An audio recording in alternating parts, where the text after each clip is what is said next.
You got to really look out for future you, the way you would look out for your children, your pets, your loved ones. You've got to be your loved one, your best loved one, And so you've got to broaden your pleasure palette, and you've got to look at the total pleasure. Number 2, what is the total pleasure calculation here? Are you just going to feel good for this long, and then tomorrow you're going to pay the price? Or are you going to feel good now, and tonight, later, you're going to sleep well, you're going to wake up feeling great in the morning and have an amazing day tomorrow?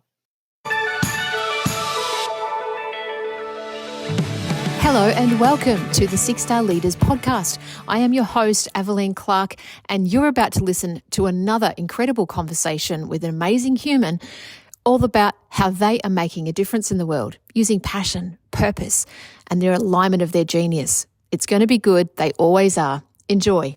I have a lot of pleasure in introducing to you Dr. Traci Potterf from Hawaii, USA. Traci is an integrative, holistic healer who has had an incredible journey of health and healing, both from the family that she grew up in and then all of the life events that happened to her along the way. And she shares that with me in this captivating conversation. Her journey is remarkable and she's got so much knowledge. She talks fast, but gosh, she's clever and insightful and funny and warm, and it's just a brilliant conversation. Enjoy. This is Dr. Traci Potterf.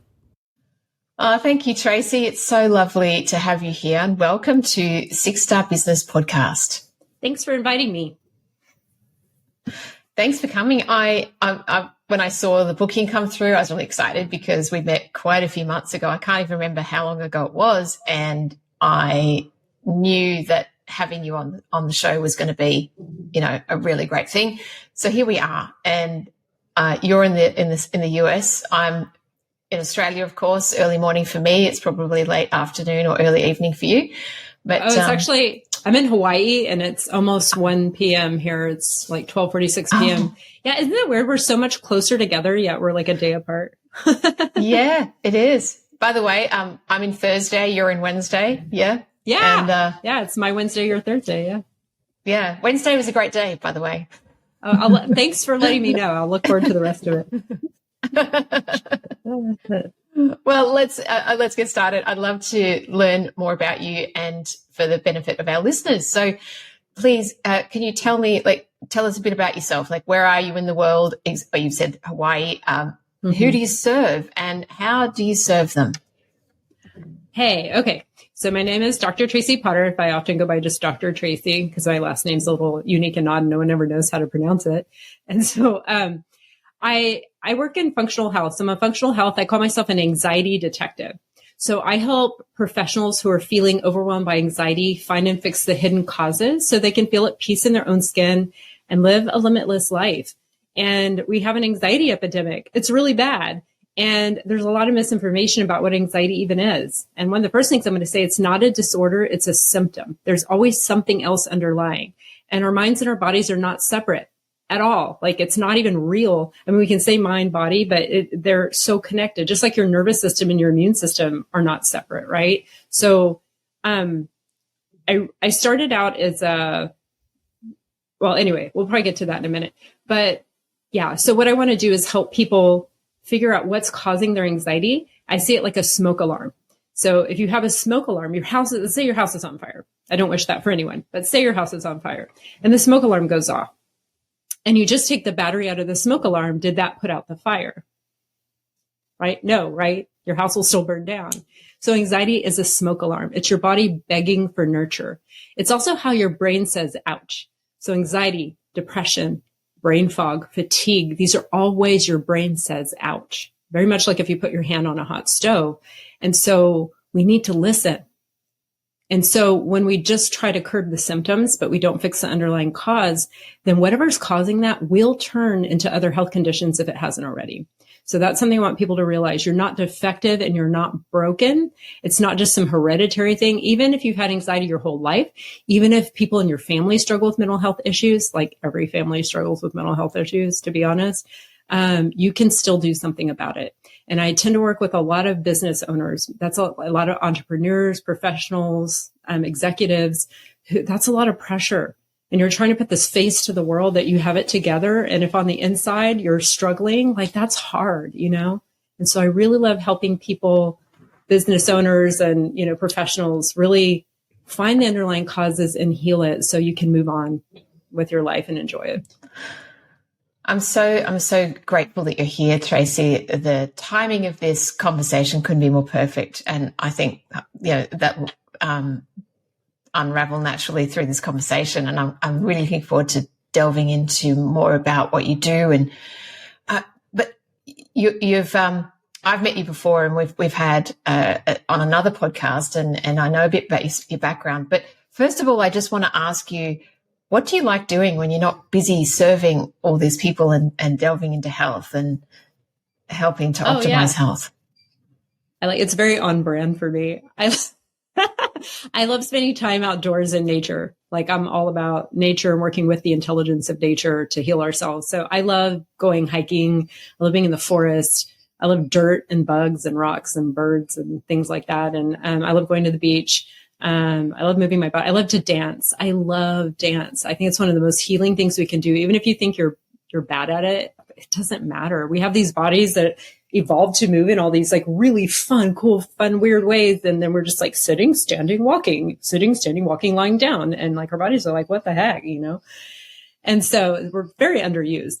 And then I do aerial performance. So, I mean, not professional. I don't like perform in some kind of big way, but I, hang from the ceiling on these fabrics and do fun things and flips and stuff. And that's been a really good exercise, and letting go of control, of being present. You can't think of another thing when you're doing this. You can't deviate your presence, and you have to be able to like be hanging from the ceiling 30 feet in the air and be like, 3, 2, 1, exhale, let go, flip, And so that's a really good practice for being a business owner. Well, you are the first. I've never heard of any. I mean, I've seen it done, but wow, that's really cool. And so interesting. Very, very fun. Okay. Yeah. I like to have fun. I like to eat too. I like to eat, like shop at the farmer's market and cook like really delicious food and share it with people. Yeah. Nice. Oh, wonderful. Wonderful. Well, I would love to learn a bit more about your journey. And that's the journey that's brought you to where you are today, because obviously this passion for healing and talking about anxiety doesn't come from just waking up one day and going, I'm going to help people with healing their anxiety. So would you can you take us through the highlights or the key points or whatever, however deep and long and rich you want that story to be? I'm Sure. all ears. Okay. All right. So my dad was a psychiatrist. So I grew up in the medical world, and my dad grew up on a farm. So like he wanted everyone to just pitch in on the farm, but our farm was a psychiatry practice. And so he had me like up at his office, like, standing on a stool, like making photocopies, filing. I still hate putting away my laundry because it feels like filing. I don't like it, but anyway, and I was around that world. And then as I got older, I could answer phones or talk to pharmacists or do some transcription, even though I was a terrible typist. He would take me with him to go do rounds, to go see patients in hospitals, whether it was mental facilities. He didn't take me to the jail though. But he took me to, I guess we called them nursing homes back then, but he took me to these different places to see his patients, and just regular hospitals too. And so I was really immersed in that world. And so I kind of had this idea, I have to say, especially the timing, when this was, when I grew up, in the 70s, 80s, 90s,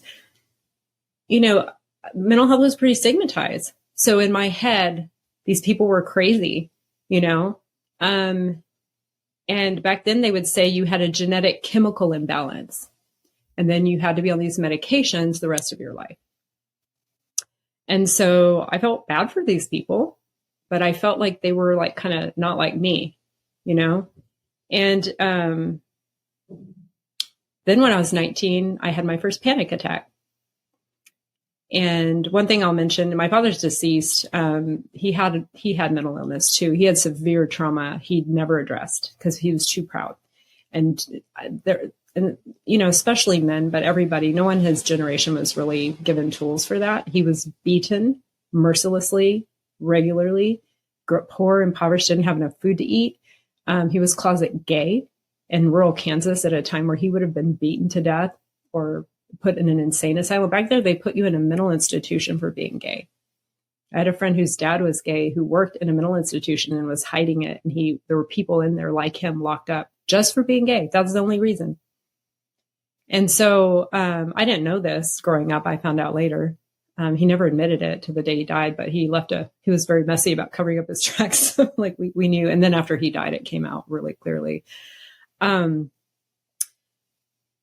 But yeah, like he had rage. He had what we would probably call narcissistic personality disorder. We would probably say he's on adult autism spectrum. That can come with a lot of OCD and rage. Not in everybody, but in some people. They used to call it Asperger's. Now we don't do that because Asperger's helped the Nazis, and so we don't, use that term anymore. But anyway, my father had a lot of issues, and yet he was a psychiatrist. He wasn't using his own tools, to my knowledge, and really, the tools that even he was given, even though people loved him and were really grateful and felt like he really helped them. Because sometimes medication, if you're like off the ledge or completely in psychosis, or you're ready to kill yourself, or you're in sheer panic and you tolerate the medications and you're not having debilitating side effects, they can be what I consider a stopgap solution. But when I was young, I just thought they were the only solution. So like I said, when I was 19, it's funny because I've come full circle about psilocybin, but I was given some mushrooms to try, psychedelic mushrooms that they were made in someone's lab, not really in a natural setting. Some kid made them, grew them in his closet or something. And I was given this bag. I had never done it before. And my friend said, these are yours. So I ate all of them. I didn't know, like no one explained it to me. Everyone who took them got extreme paranoia. And these are people who took an appropriate dose. So I guess we're like 19, college age. And I ended up having severe panic attack. This was also at a time that I was taking courses in college where I was feeling very disillusioned about the world. I was learning about corporate corruption. I was learning about, like the tobacco industry, like Ford Motor Company, like, selling people cars that could kill them. I was learning about a lot of disappointing things. I was becoming fairly disappointed in humans.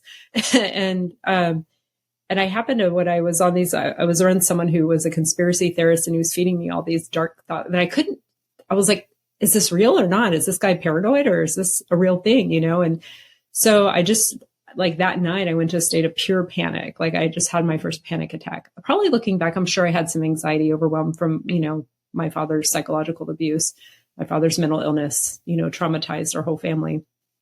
But, and he could be very sweet, by the way. He could be very sweet and loving and kind and amazing provider, but then he would lose his temper and it was terrifying.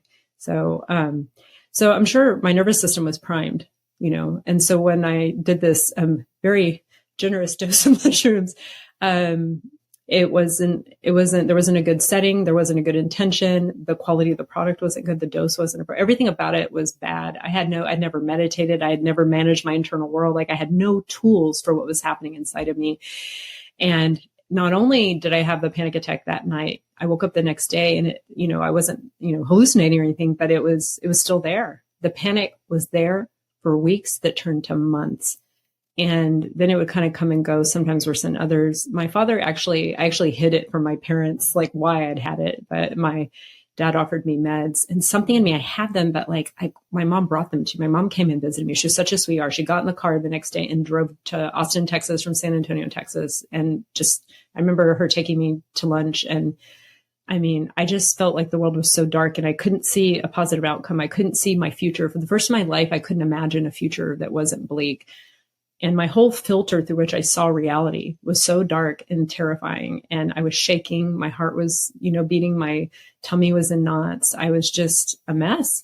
And I was so scared. I like to say that my cheese would slide off my cracker and never come back. I was scared I would lose my mind and never have a normal life, never have a good life. That was my fear.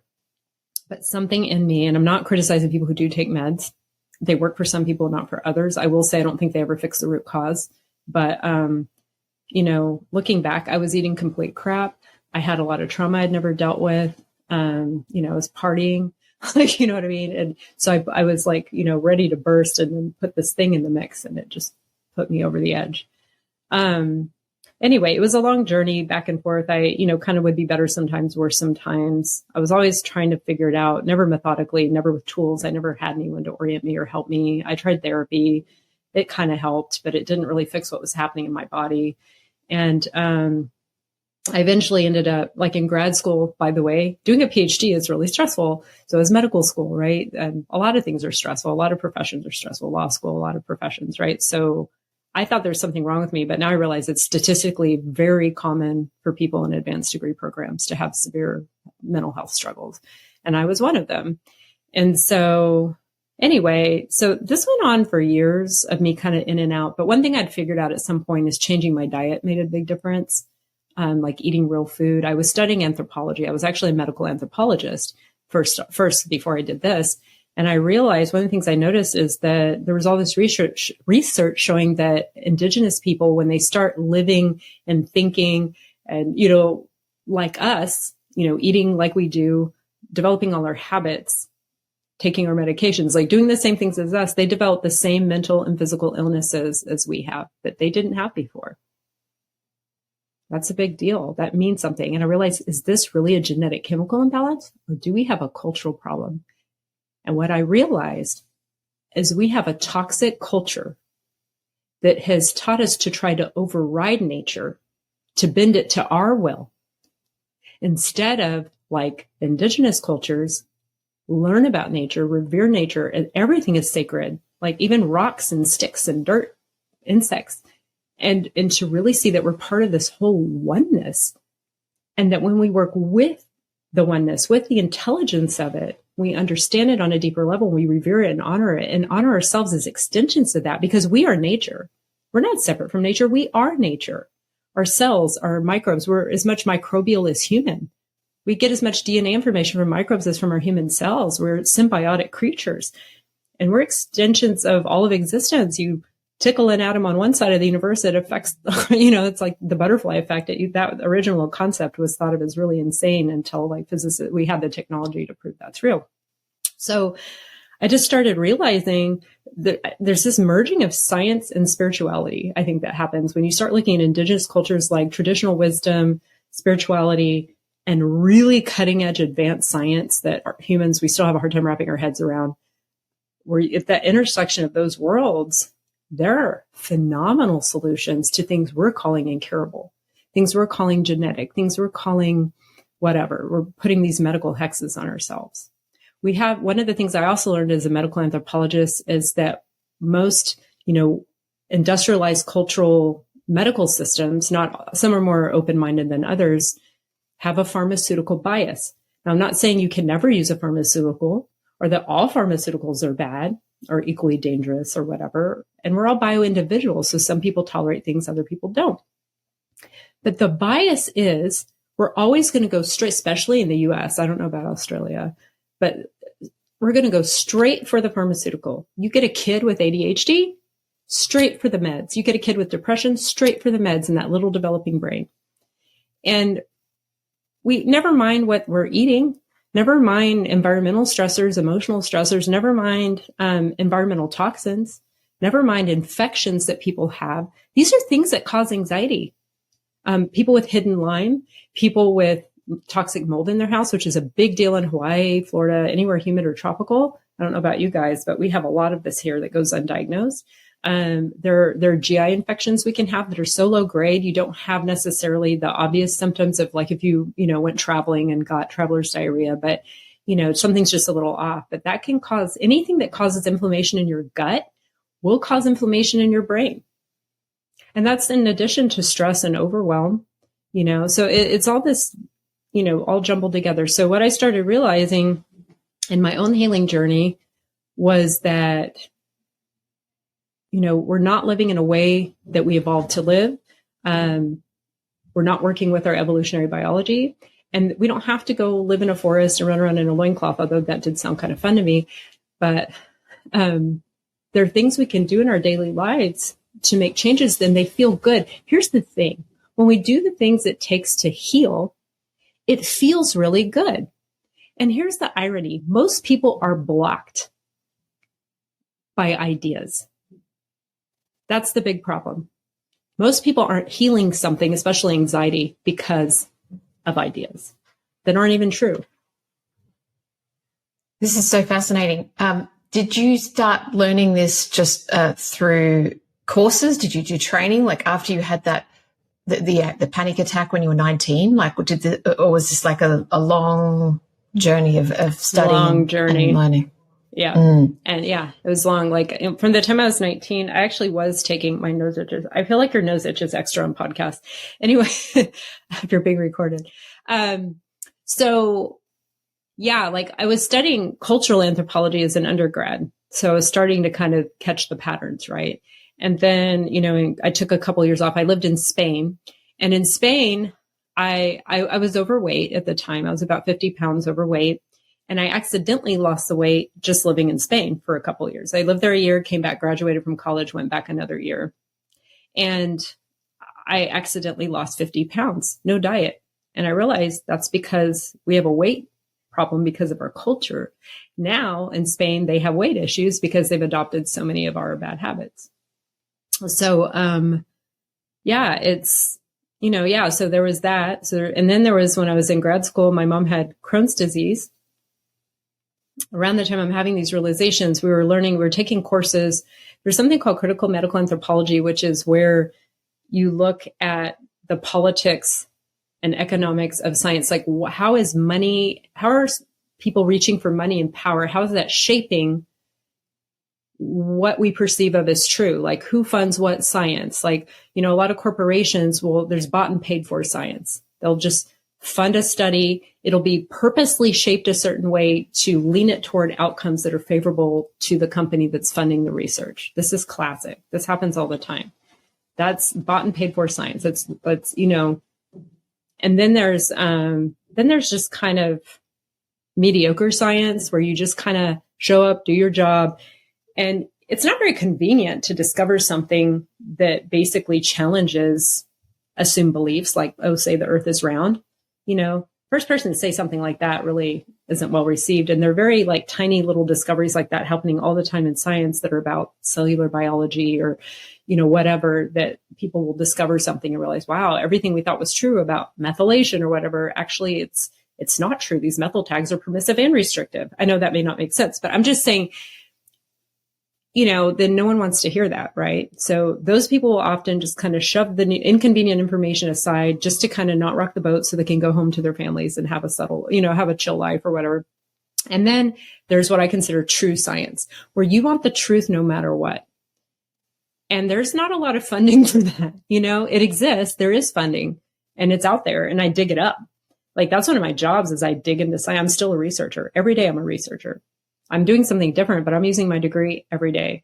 My cultural perspective, my understanding of, medical politics, science politics, research politics, funding, all that stuff, human bias, cultural bias. I use that every day to sift and sort through research to help find solutions for my clients. I don't know if that even answered your question. Well, yes, it's just, adding to it's been a long tapestry. Yeah. Yeah. So it's been coursework, personal experience, professional experience, but also I'm doing my own research, like, from grad school on. Yeah. On the journey, has there been any kind of pivotal moments where that they have really shifted the course of, your life, or really been the foundational ingredient for what you're doing today? Yeah, good question. As well as that moment when you were 19. Yeah, besides childhood. So there's studying anthropology undergrad, and there's traveling. Like I started going to Mexico when I was 14, learned Spanish, became fluent, having that cultural perspective, noticing I would always lose weight when I went to Mexico and come back. That might change now because in Mexico they have pretty huge obesity crisis. And then like my field work, well, first my research, just more book library coursework kind of in grad school. But then I did my field work for my PhD in Cuba when Castro was still dictator. And I wrote some papers on nervios, which is like, they call it nerves. It's stress, overwhelm, anxiety, depression. It's basically when you have nervous system dysregulation. and realizing not only because of nutritional issues, poverty, dictatorship, not a great combination for mental health. So I'm really living in a dictatorship really fried my nerves. Like I didn't realize I was an empath or even what that was until after I lived in Cuba. And I started getting into yoga and meditation and things like that and educating myself about being a highly sensitive person. And, but that was really hard to watch people struggling with, being repressed. A Stalinist dictatorship is a huge trauma to live through that. That whole island is traumatized to this day. And so that had a huge impact on my mental health. Like the whole time I was in Cuba, which was over a year, I went a month, a year, and then another month. And then grad school was part of that too. That was super intense. And then what really turned me around is when I started meditating, my spiritual journey. I had changed my diet. So when I started changing my diet, my lifestyle, I started getting curious about trauma work, about healing my nervous system. I started looking for tools outside the box. I also had a friend whose boyfriend was studying Chinese medicine, and I always was taught that was BS. And he came and gave me a treatment when I had a flu, like with diarrhea and vomiting, and he stopped it within minutes just with needles. I was like, what kind of voodoo is this? So that really opened me up to holistic stuff. So once my mind opened, I felt shame kind of accepting any of that, or cause I could hear my father's voice in my head, like that I imagined, not approving. So it took me a while to say, you know what, I don't care about what other people say or politics or science or whatever. This is legitimate. And one of the things I loved about medical anthropology is so many people giving legitimacy to indigenous medicine, to Ayurveda, to Chinese medicine,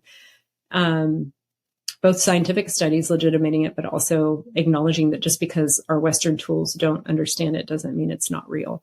And so, so opening up to all that, just opening my toolbox, opening my mind, that's what really made a huge difference. Because now instead of having access to this many possibilities, it's like you open up, we're in an infinite universe. Now we have access to infinite possibilities. So when someone comes to me and says, I've tried everything and it didn't work, I'm like, oh, really? How do you know you've tried everything? We're in an infinite universe. How is that even possible? We don't even know what everything is, So I think anything that helped open my mind, that either made me struggle or helped me open my mind. And one more thing along the way, besides living in Spain, was a huge deal too. Cuba, Spain, and then a lot of travel, just travel in general to other parts of the world, experiencing other cultures and realities. One thing I loved about anthropology was just reading about people that were from such a different orientation and how they saw the world, and trying on their reality and being like, wow, everything, what we think is real is just, we made it up, we're inventing a reality. So why not invent a reality that's amazing, And but one thing that really made a big difference later that was very hard was I lived in a house, and I've shared with you about this before. I lived in a house that had peeling lead paint, and, and then in Hawaii, there's always mold in the background. And there was some mold in that house, but I got lead poisoning, and it was very traumatic, both because at least here, doctors aren't trained to deal with that. There's really not a lot of resources for it. Thank God in functional medicine there are. But if I hadn't known about functional medicine or how to test for it, I wouldn't have even known what was wrong with me. I wouldn't have solved that mystery. Because conventional doctors, I work with, a lot of my clients are doctors. A lot of my clients are therapists, are, hospital administrators, or, people in the medical system who are awesome, smart, hardworking people. And, and they'll tell you they're not taught this stuff. Environmental poisoning, environmental sickness is not taught in medical school. Here in Hawaii, we had this whole issue. It's this Red Hill scandal where the military accidentally let jet fuel spill into the water supply and poisoned all these people, and they're gaslighting them. They're telling them it's not a big deal, that they won't have lingering health effects, that there's nothing wrong with them. And, people are afraid of getting fired or losing their jobs if they sue or do anything to stand up for themselves. And people are struggling to get help, and it's gut wrenching. And having been through environmental poisoning myself, it made me so sick. I literally felt like I was dying. My kidneys were failing. I had neurological issues. I had chest pain. I had a rash. I had GI issues, reproductive issues. There was not a body system that was unaffected. My brain, huge impact on my brain. And, my first symptom, because I had a really great lifestyle, getting up, meditating, earthing, sitting in the sun, eating a perfect diet, exercising. I was doing all the things, great sleep, or trying to great sleep hygiene. I was doing all the things right. but I would still wake up with this horrendous, like debilitating anxiety. Every morning I'd wake up and I'd be like, and I was just like in a place of terror. Like it was like being 19 again, but except for it wasn't mushrooms. It was lead, and I'm sure to some degree mold. And then when, those things suppress your immune system, so then all these other things can take over in your body too. And all of this causes something called neuroinflammation, which is inflammation of your brain and nervous system. And so when you have inflammation in your gut and brain, it causes, again, it's how your body says ouch. So it's anxiety, overwhelm, depression. And then it can also cause like food sensitivities and all kinds of weird things. Like, tremors, tinnitus, like ringing in your ears. It just goes on and on and on, all the things that when you poison, you're made of cells. So if you poison them, the micro ones, the human ones, everything starts to go downhill. And the impact on your mental health is tremendous. So having that illness taught me that even though like one of my pillars, when I work with people, I always work with them on lifestyle.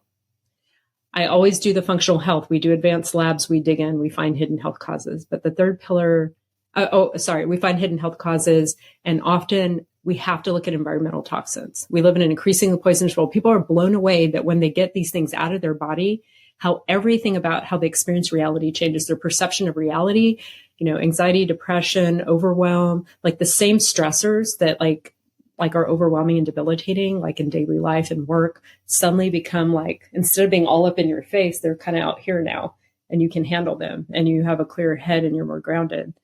And in so much of what we think is out there, it's really in here.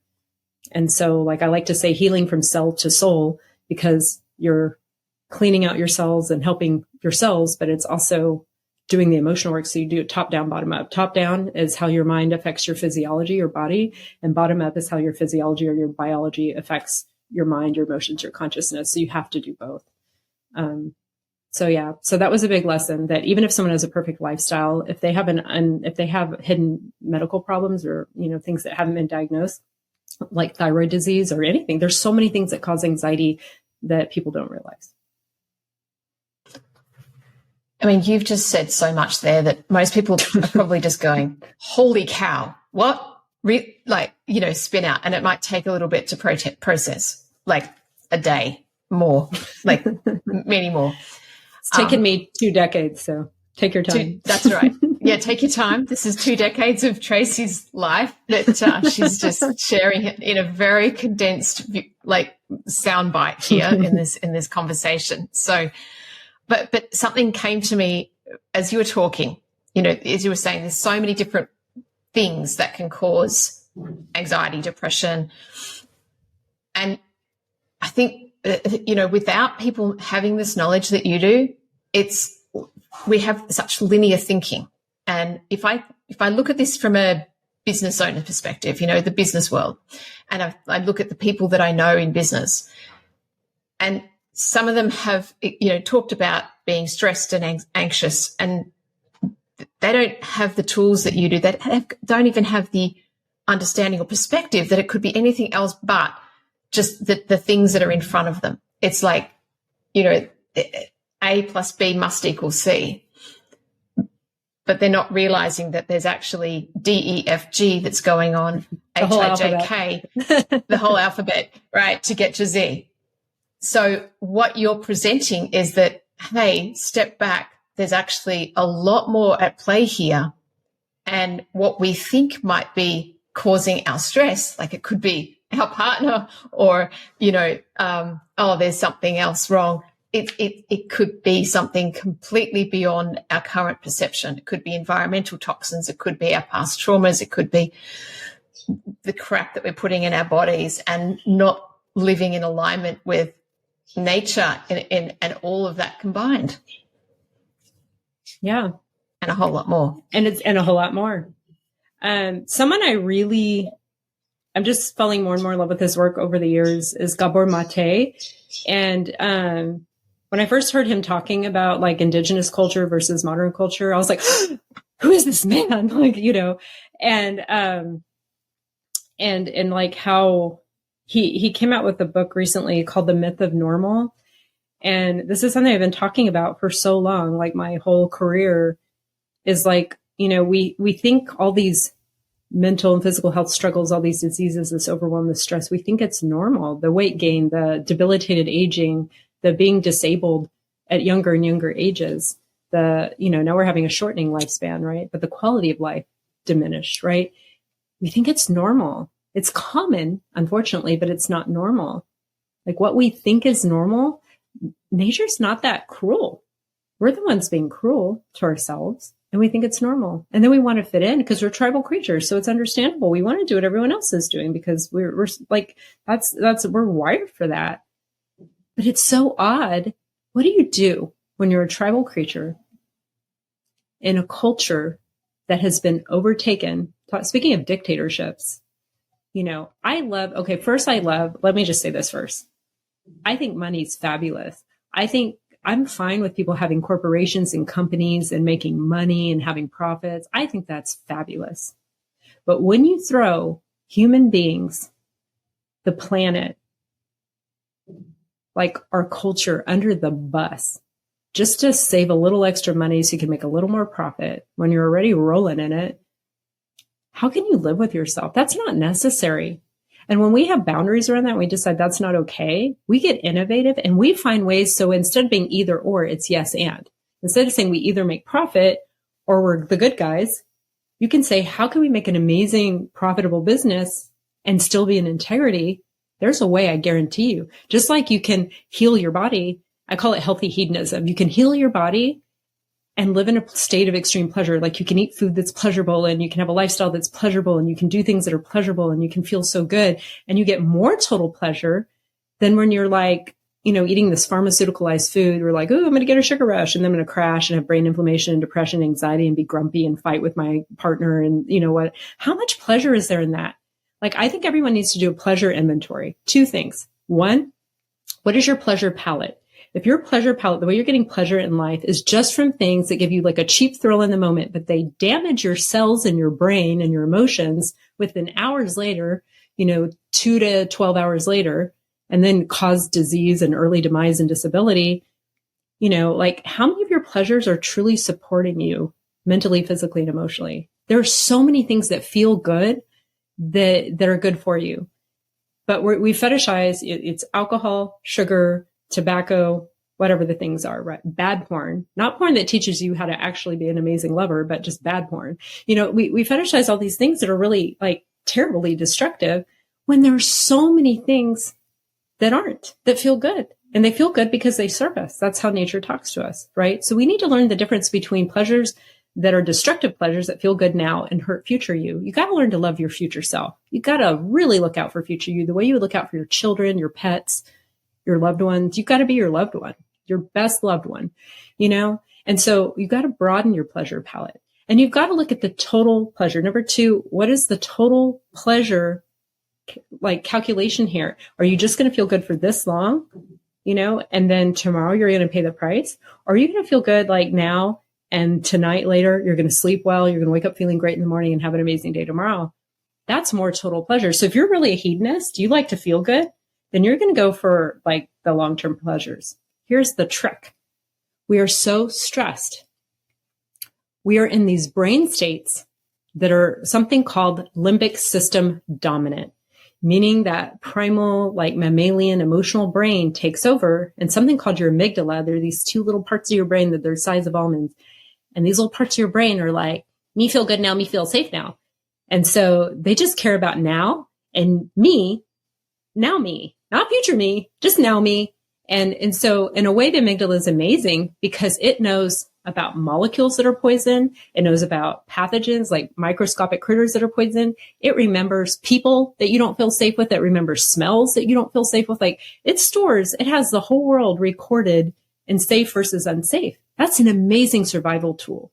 But when this thing takes over and rules your life, and you're running and always in this fight or flight, survival or freeze because you're just like frozen or whatever the thing is, or fawn, which is I'm a people pleaser and I'm trying to please everyone else and not meet my own needs. All those trauma reactions, like you're not going to make good decisions. You're not going to look out for future you. You're just going to be constantly like, me feel good now, me feel safe now. And if you watch like in our culture, I know we're in different countries, but it's very similar culture. watch TV shows, watch movies. Every time someone has, and I'm not judging you guys if you want to have a drink sometimes, that's not my point. But if you look at how often, almost every time on television, someone has an emotional stressor, they say, what? What do they say, Ellen?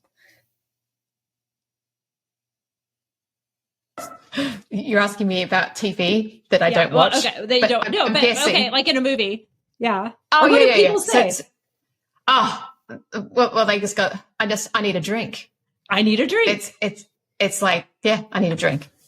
I need a drink. That's every what time. They say. Every time. They don't say, I need a hug. I need to talk to a good friend who's emotionally intelligent. I need some essential oils. I need to breathe like through my nose. Like I need to do some breath work. I need to take a nap. I need to stretch. I need to go for a swim. I need to get in a hot bath. I need to like eat a really nourishing dinner. When people are going through a hard time, the first thing to go is their self-care. Like, but that's when you need it the most.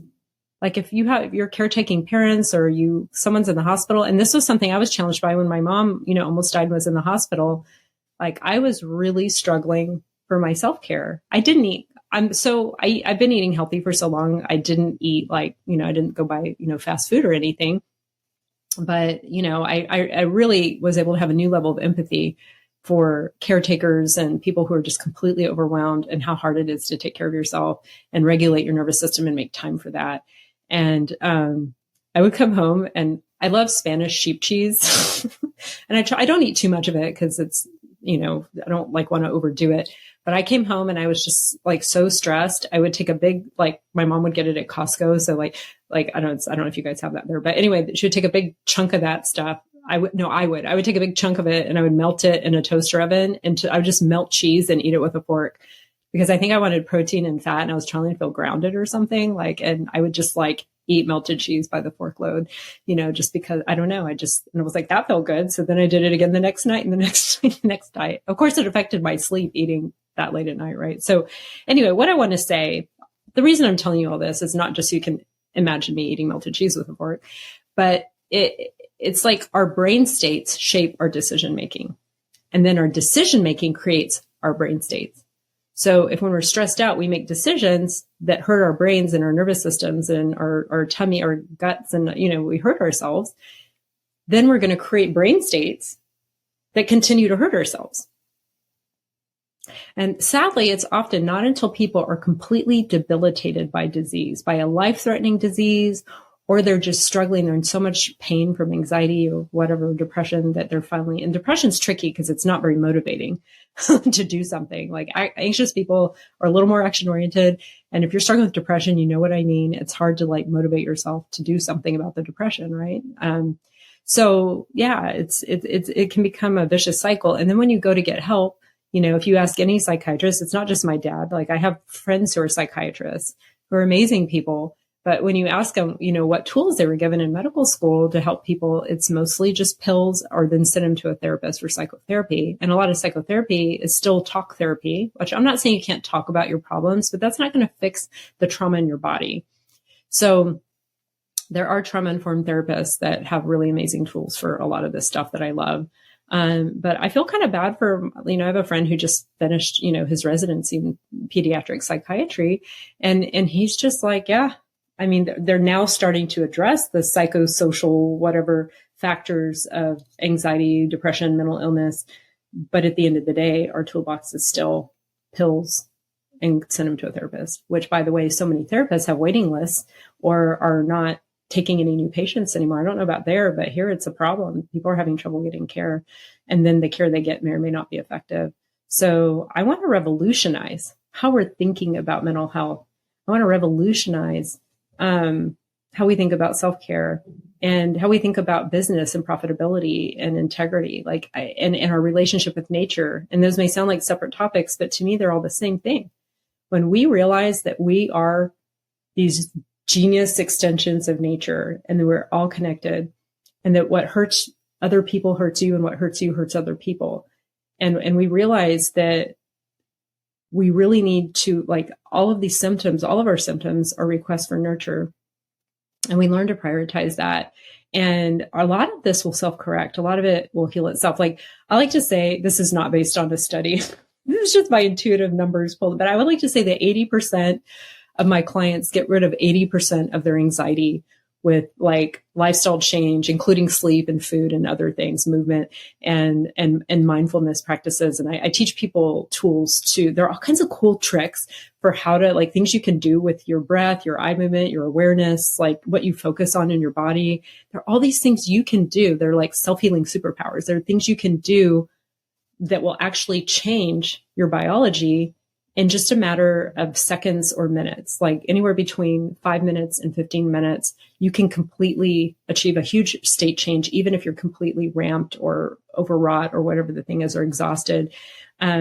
It's pretty amazing what we're capable of. So I like to teach people that you can rewire. We have neuroplasticity as ability to change our brains or nervous systems. So we can rewire our nervous systems. We can master our stress response with these tools.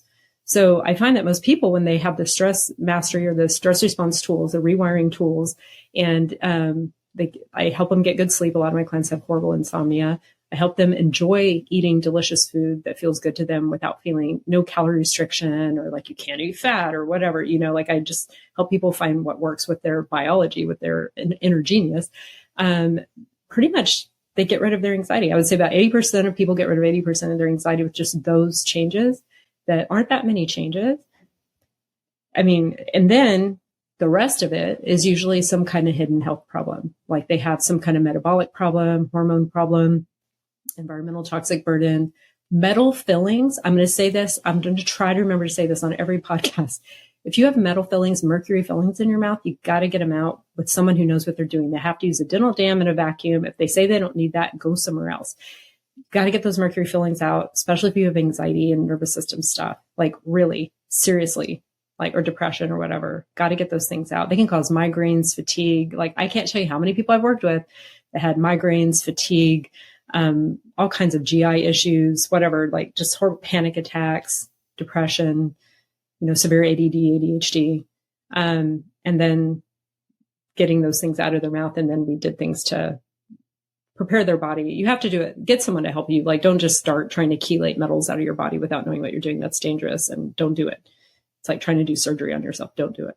But when you get help getting that out of your body, then like the changes I see in people are phenomenal. And people are like, will usually say afterwards, I didn't really believe you. I thought you were kind of crazy, thinking that was going to make a difference.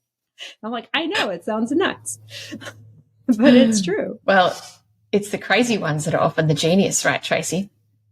That's right. So I've got to ask you, great segue to the question, what do you see your genius or superpower as being? Oh, God. On the spotlight. Yeah, no. I think it's my ability to bridge different worlds and synthesize large amounts of information in a way that's actionable, that makes a huge difference in people's lives that would not be possible given the constraints of our current culture. Does that make sense? Wow. Yeah, absolutely. That is just so cool and exciting. So in other words, you could attend so many different panels on so many different topics and talk exclusively to that topic, but understand how it impacts like 7 other topics as well and areas of life.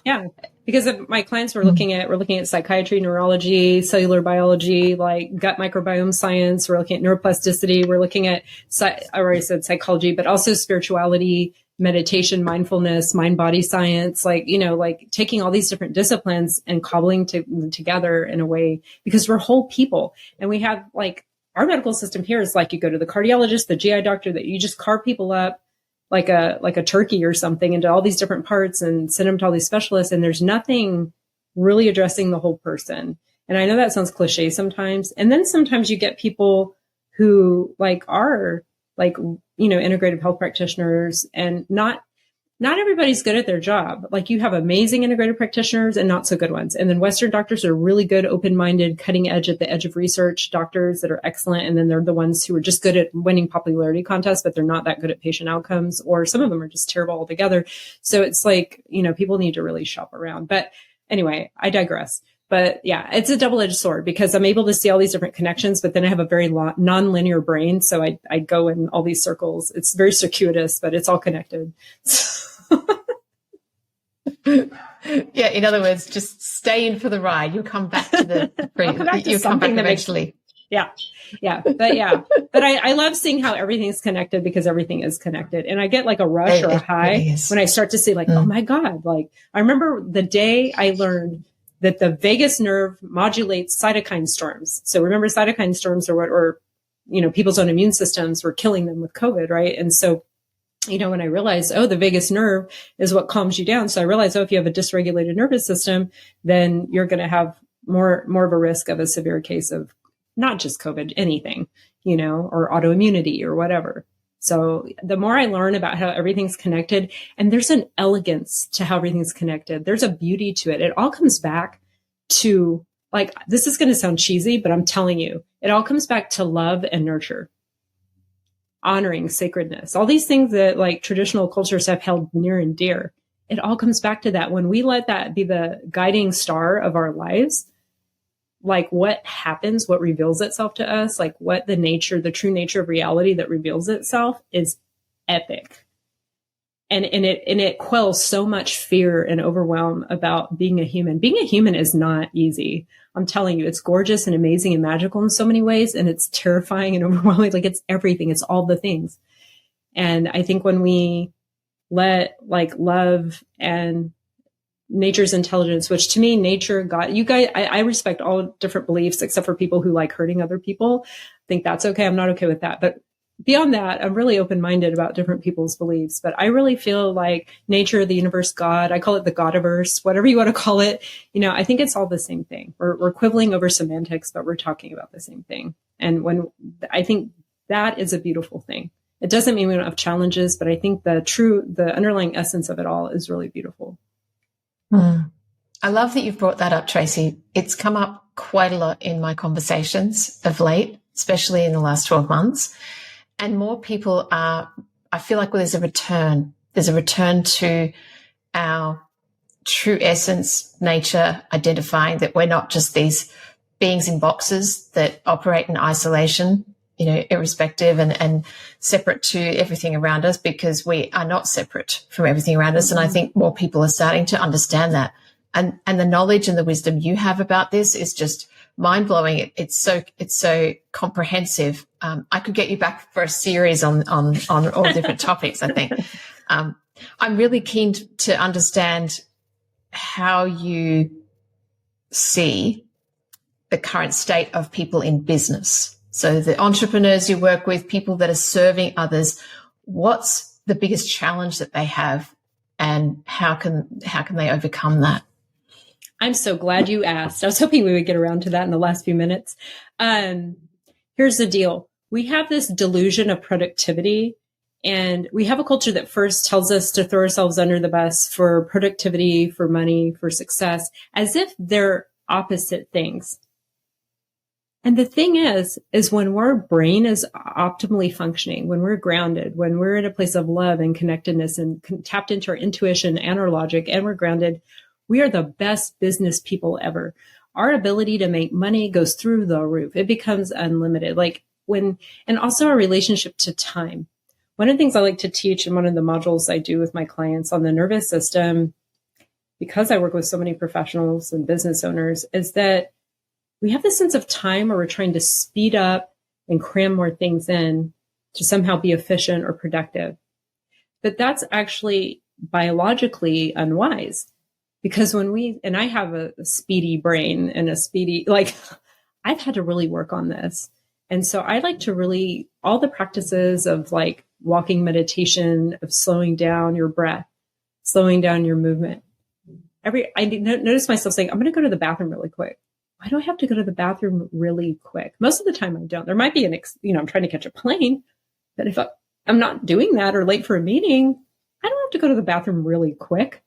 I'll notice I like run around. And so when I started I have a home office. I noticed that when I started walking slower, breathing slower, I started becoming more productive, getting better ideas. When I'm really true to my morning, I call it my magical morning sunshine ritual. It's like earthing, grounding, sunshine, breath work, meditation, visualization. I have it all in one practice, teach it to my clients. And like the whole day goes better. When I get enough sleep, I spend more time in bed, not less. I actually have I make better use of the minutes I'm awake. So I want business people to understand the more you invest in you, the more you are investing in your business and your career. I'm going to say it again. The more you invest in you, the more you are investing in your business and your career, because you are your business, and then supporting that in your employees or your subcontractors or whoever works for you, that will benefit you. And one of the problems I'm seeing business owners have, and I've had this with my own people working for me, when you have people working for you that don't sleep well, they have migraines, they have anxiety, they eat poorly, they're not performing well for you. That's why I think people really need to step up the wellness programs in businesses. But the sad thing is so many big corporations are starting these wellness programs that are like these food pyramid. They're just BS nutrition. It's the nutrition that is bought and paid for by big food companies. It's big pharma, like, let's just get your cholesterol down and your blood pressure. I'm not saying we don't monitor blood pressure and things like that, but there's so much more. No one's talking about gut health. No one's talking about eating real nutrition. No one's talking about mindful. Like sometimes they pay lip service to it, but there need to be more and more of us stepping up, offering programs that really fix the problems, that make our workers more efficient, more effective, but it's going to benefit them. It's a win-win. It's going to benefit them, and it's going to benefit you. So really being discerning. If you have a wellness program, you don't have one, you need one. And if you do have one, it needs to be discerning. It can't just be any old thing that comes along claiming to be a wellness program. There's a lot of bad stuff out there, but really first start with yourself. And then once you've experienced it and you know what it feels like in your bones, what it's like, you fall in love with it. You don't need willpower if you're in love. So what I teach people is to fall in love with a new way of living, thinking, and being that will naturally allow your body to heal itself. But it's something that becomes alive in you that you don't need willpower for. And it's just like, it's who you are now. It's second nature, and it is nature. Anyway. So. Wow.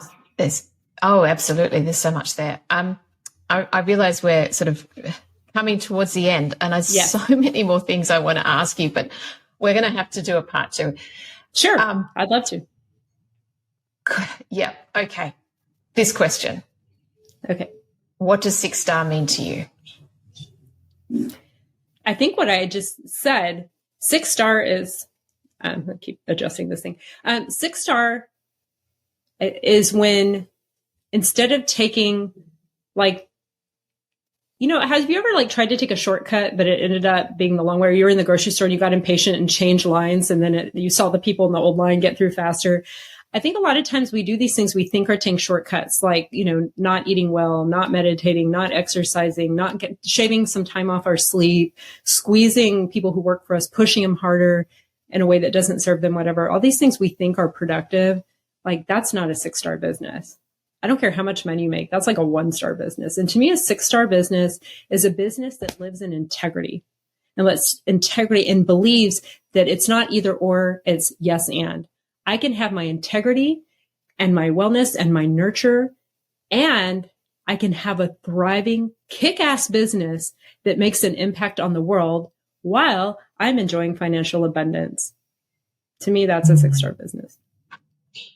I love that so much. Yeah, there's been a recurring sort of little light bulb that's been going off just in the last sort of 5-10 minutes that you've been talking, and actually probably since the beginning, but more specifically around this concept of time and how we prostitute ourselves or we sell ourselves out by thinking that we're going to get more time back. And it's like the currency of time, and the cost of that is all these other things that actually we should be doing. So it's like you said, how quickly can I go to the toilet if I walk slower? And I remember when I was in the corporate world, I would walk fast everywhere because I was on a mission. I was so determined, get to that department, do this, have that meeting, walk back, because then I'll get more done. So there's this whole ingrained in our society, and it's obviously passed down. It comes from our system and our education system. But for me, it was, how much can I achieve? Yeah. And so therefore, what can I stuff into this box of time?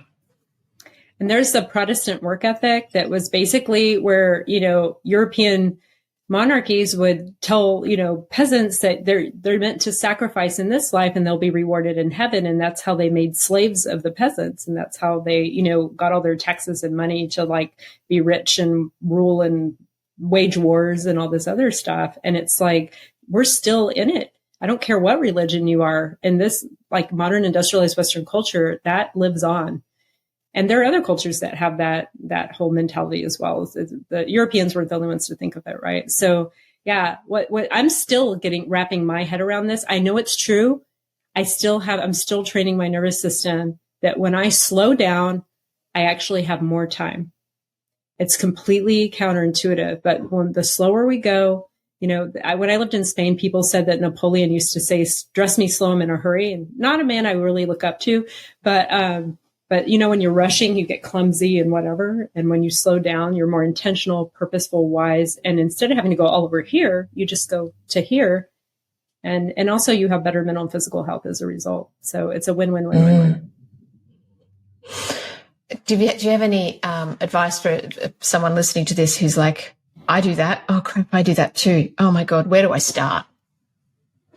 Where does someone start? Yeah, it's okay. You're human. Like we're all struggling with this. We're creating a culture of, like, I propose that we create a culture of nurture. And so just start by breathing slower when you can remember to. When you get up to go to the bathroom, walk slower. Enjoy your shower. You know what I mean? Like, get to bed earlier. Turn off the light sewer. Use dimmer lights in your house. Eat more nourishing food. Like, look at your food and say, is there love in this? Or is someone just trying to make a profit and sell me cheap crap for convenience? Am I making myself an inconvenience and not prioritizing my well-being? Just start asking, am I living the way, am I getting sunshine and fresh air? Am I seeing enough trees? Am I walking on enough dirt? Like just things like that. They're very simple. If you're having anxiety and this is good. I'm going to drop a bomb just as we're exiting, but like, if you're dependent on coffee or caffeine to function and you have anxiety, that's a red flag. Like I can tell you, like, I'm not judging this. I used to drink so much coffee, but like, I can't tell you how many people quit coffee and they actually they're tired at first, but then when their receptors recover, they have more energy and have like their anxiety goes from an 8 to a 4 just from getting rid of stimulants. So I'm happy to help people. Like I have an Instagram at Dr. Traci Potterf, PhD. I have a website, Inner Genius Health. I have this amazing thing. I was telling Evelyn earlier, I was like, I have this brain trick meditation on my website. I'm going to be changing my lead magnet soon. So go grab it while you can. But it's 15 minutes. It's this practice that helps with anxiety, overwhelm, emotional discomfort, physical pain, and sleep. Like for those of you who have trouble sleeping, you can do it to fall asleep at night. And if you wake up in the middle of the night, it's a method you can fall back asleep. It's something you can memorize. You just probably listen to the audio maybe 4 or 5 times. Just do it for 1 week straight, once a day, and you will have it memorized. And then you can do it anytime you want. And it's something I think everyone should know how to do. And if you want to go get it and unsubscribe, you can. I don't send that many emails right now anyway, whatever. I just think every human has the right to know that this is a method. I didn't invent it. It was Peter Levine and Maggie Phillips, both PhD trauma experts. So my own take on their thing. But I really think just go to innergeniushealth.com, grab that recording. You can stay on my list or not. It's not that I don't care, but really, I want you to feel better. And, I'm on Instagram and I'm happy to help people. I do work long distance. I've had Australian clients. So, that's a doable thing if you want help from me. Or just like, find, I don't know, get help, get support. Don't try to do it by yourself. We all need a team, I think. Thanks, Traci. It does. That audio sounds amazing. I'm going to get it myself. Go get it. For me. Yeah, I am. I definitely am. That's wonderful. It's so fun. I use it like almost every day. Yeah. Like I use it all the time. I love it. Yeah. Good. Thank you. Well, it's good that you use your own tools. I mean, that's what, it's good to see that you do that. All right. Very last thing. Is there any little tip or little gold nugget you'd like to leave our listeners with before we say goodbye? Yeah. I said it earlier. You're not defective or broken. There's nothing wrong with you. You just need nurture. That's all. And so let's create a culture of nurture together. Yeah. Mm-hmm. I love that so much. Thank you. Dr. Traci, you are an absolute gem. You're a star and you're a light. And I'm just so, so grateful that you came and spent this time with me. It's going to be a while that I'll be processing this, and for the listeners as well, I'm sure. And there's a lot in that. So just a lot of gratitude to you. Thank you. Thank you for letting me share. Take good care. Bye-bye. Thanks.